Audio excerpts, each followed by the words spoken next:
Assalamualaikum teman-teman, selamat datang di Is Channel. Jangan lupa ya, sebelum menonton video ini, subscribe dulu. Kemudian bisa share, like, dan komen. Mudah-mudahan channel ini bermanfaat bagi kita semua. Assalamualaikum warahmatullahi wabarakatuh. Apa kabar sahabat baik semuanya? Semoga dalam keadaan sehat. Alhamdulillah kita berjumpa lagi hari ini untuk obrol-obrol lebih lanjut. Topik kita hari ini sesuai dengan judulnya adalah tentang hipertensi. Hipertensi ini perlu dikoreksi untuk mencegah stroke dan mungkin juga serangan jantung. Ayo kita lihat lebih jauh. Kalau kita bicara hipertensi, kita mungkin perlu juga nih menambah informasi untuk diri kita dan keluarga kita bahwa hipertensi itu ada dua.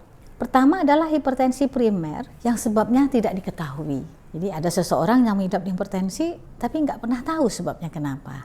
Kemudian hipertensi sekunder, penyebabnya itu jelas. Misalnya karena kehamilan, atau karena kelainan ginjal, kelainan pembuluh darah, atau karena efek samping obat-obatan tertentu. Nah, kemudian apa saja faktor-faktor risiko hipertensi? Umur ya atau usia. Semakin tinggi usia, kemungkinan seseorang untuk mengidap hipertensi menjadi lebih besar dibandingkan dengan orang yang umurnya lebih muda.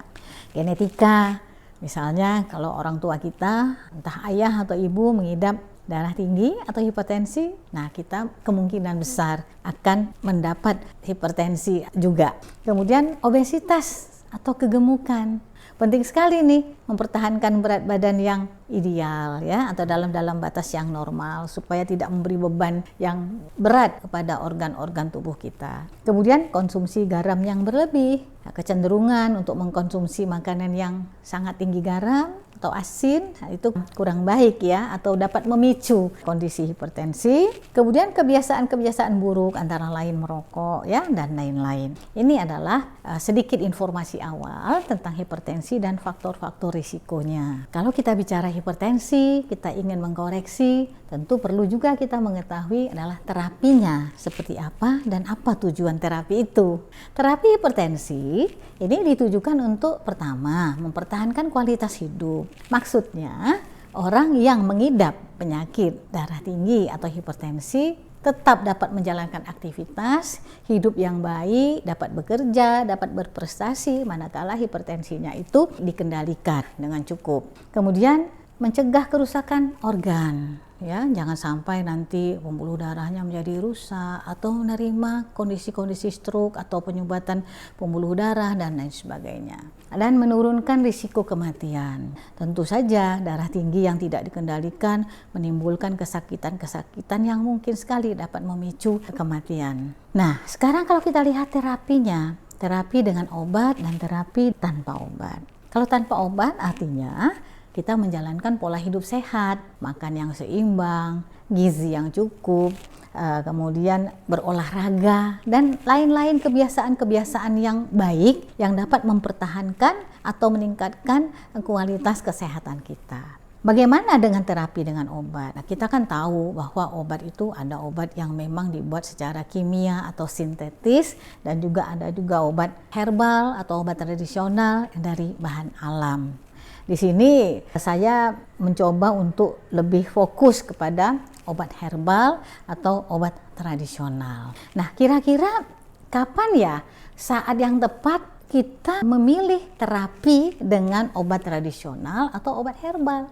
Pertama-tama tentu setelah adanya penegakan diagnosa oleh dokter bahwa kita atau keluarga kita mengidap darah tinggi dalam konteks ini. Kemudian penyakit yang kita alami itu memerlukan pengobatan yang jangkanya panjang. Nah, misalkan orang darah tinggi kan biasanya untuk jangka waktu yang lumayan panjang minum obat darah tinggi secara rutin. Juga dalam upaya mencegah ketergantungan kita pada obat tertentu dan tujuan memperbaiki metabolisme. Ini adalah kira-kira alasan-alasan atau latar belakang yang dianggap tepat kita memilih terapi dengan obat tradisional atau obat herbal. Pada saat ini banyak sekali tanaman obat yang sudah diolah menjadi obat-obat tradisional. Indonesia kan kaya dengan tanaman obat ya. Kita bisa melihat banyak sekali nih kalau di literatur tanaman-tanaman obat yang bisa digunakan untuk mengatasi kondisi hipertensi. Salah satu dari tanaman obat yang mempunyai efek untuk mengkoreksi tekanan darah tinggi, menurunkan kolesterol, kemudian memperbaiki kualitas pembuluh darah adalah ciplukan atau dalam bahasa latinnya disebut Physalis angulata. Banyak khasiatnya. Di beberapa buku obat tradisional atau obat herbal, tanaman ini banyak ditulis. Mengapa saya memilih tanaman ini? Karena dia mempunyai beberapa kelebihan, antara lain mempunyai zat aktif berupa senyawa polifenol, karotinoid, fisalin, asam malat, dan lain-lain. Dan juga ada vitamin C-nya. Nah, ini merupakan zat aktif yang ada di dalam tanaman ciplukan itu yang dapat kita manfaatkan untuk mengkoreksi tekanan darah tinggi kita. Karena dia mempunyai zat aktif, tentu dapat dong kita manfaatkan untuk memperbaiki kualitas pembuluh darah. Hasil akhirnya adalah tekanan darah akan turun, kolesterol kita akan turun, dan mencegah penyumbatan pembuluh darah. Tentu kita juga berharap nanti di ujung dapat mencegah serangan jantung. Ini keutamaan khasiat dari ciplukan. Tadi kita melihat dia punya zat aktif, ada indikasi-indikasi tertentu untuk memperbaiki kualitas pembuluh darah, mengoreksi tekanan darah, menurunkan kolesterol, mencegah serangan jantung, dan lain-lain. Bagaimana caranya supaya kita mendapatkan zat khasiat itu? Kemajuan teknologi memberi kemudahan bagi kita. Ya, teknologi sekarang sudah sangat maju.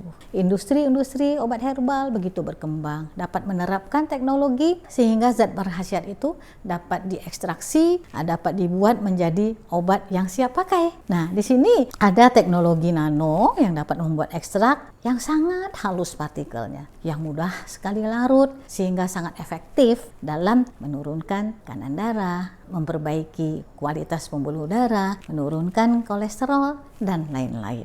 Nah, inilah teknologi yang luar biasa saat sekarang yang dapat memberikan kemudahan bagi kita manakala kita ingin menjalani terapi dengan obat herbal atau obat tradisional. Teman-teman yang baik, terima kasih sudah menonton video ini. Mudah-mudahan bermanfaat ya. Bagi yang belum subscribe, ayo subscribe ya sekarang sebelum lupa. Dan jangan lupa like, share, komen. Sampai kita ketemu lagi ya pada video yang lain. Assalamualaikum.